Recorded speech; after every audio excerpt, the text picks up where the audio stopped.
history viewers, and welcome back to another interview. Today's guest is a really important historical character. What if I told you she has written a quite important diary? Does someone cross your mind? Well, let's give a very warm welcome to Anne Frank! For those who don't know her, Anna Frank is a Jewish German girl who has left testimony in a famous diary of the 2 years she lived in hiding with her family to escape Nazi extermination.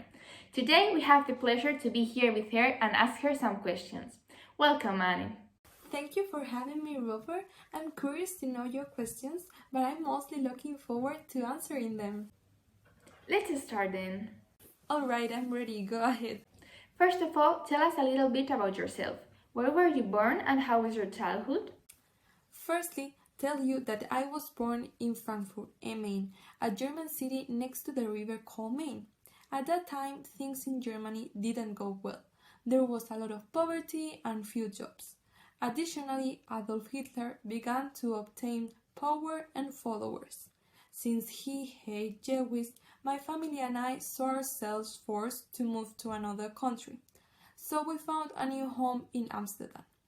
Afterwards, I got used to the language and the country's customs.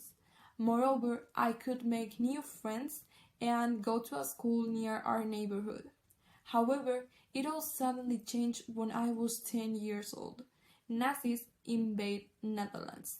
So as the time went through, we weren't able to go to the same places as we were before. For example, I had to go to a separate school only for Jews. Oh, I can finally realize how difficult Jewish children's upbringing during Nazi time was. Once we have heard about your nurture, could you please tell us how was the situation with your family? Where did they work? Well, my family was made up of my parents, Edith and Otto Frank, and my sister Margot, who was 3 years older than me.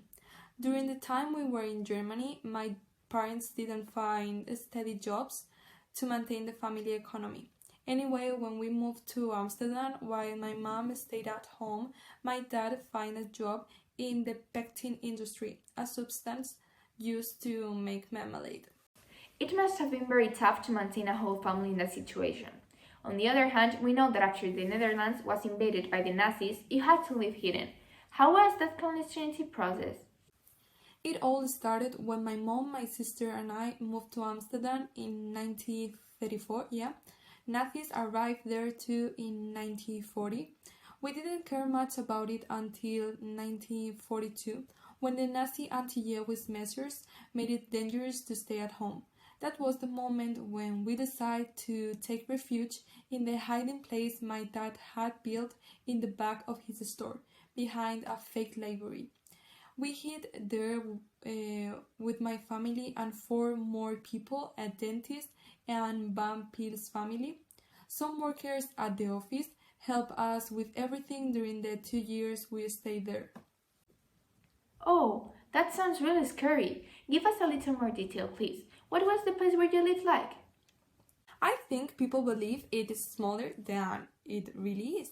I'm not saying it was big though. It had 50 square meters and it was divided in 3 floors. Therefore, the rooms were small. On the 3rd floor, there was an attic we used to store food and leave clothes to dry. On the 2nd floor, there were 2 rooms, Peter and German and August. Lastly, on the 1st floor, you could find the toilet and 2 more rooms, one of them mine. That must have been very stressful and overwhelming. I could never live there. So tell us more about it, please. How was your everyday life? Did you always do the same thing? Yes, every day it was the same. I woke up around 8:30 and spent my mornings reading and learning. Then I helped with lunch and we ate all together. Afterwards, while everyone was sleeping, I used to study or write. We had dinner at 6 and I continued reading a little longer. Finally, I went to sleep. Wow, impressive. I wouldn't last longer than 1 week. It sounds exhausting and boring. And all of this while fearing being caught. Speaking of which, when did they find you? What happened after?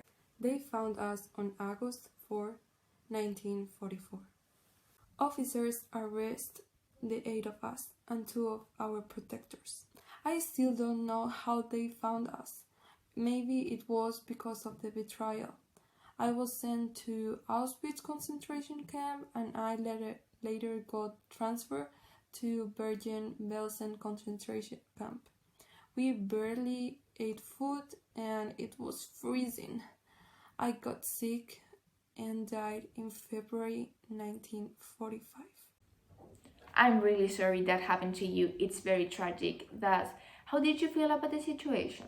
Living in an environment surrounded by such horror is not pleasant for anyone.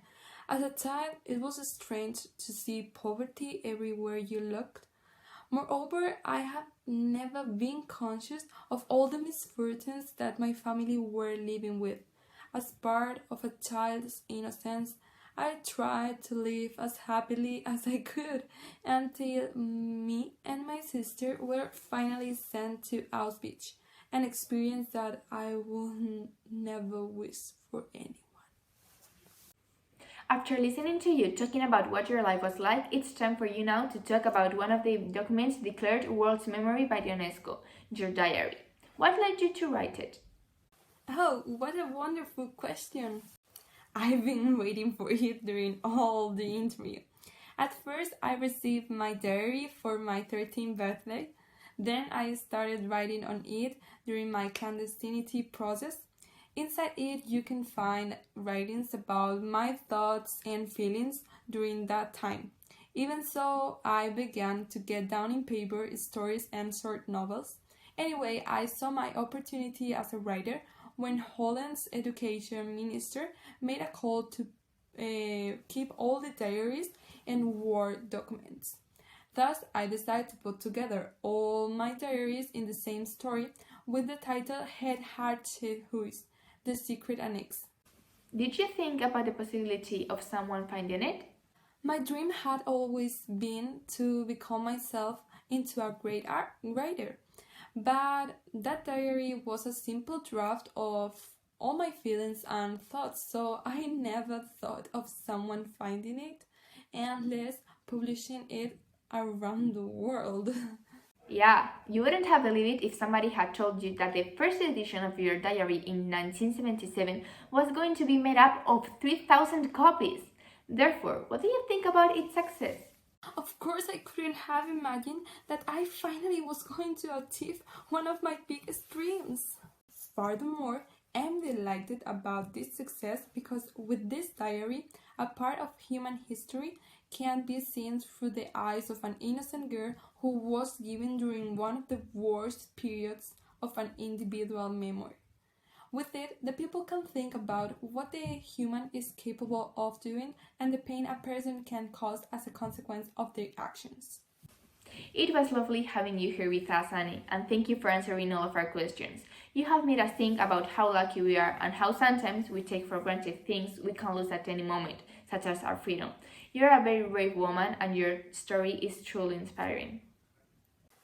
Thank you for your sweet words. The pleasure is all mine. I've loved talking to you and being able to express myself in a way I couldn't back then. Thank you for having me.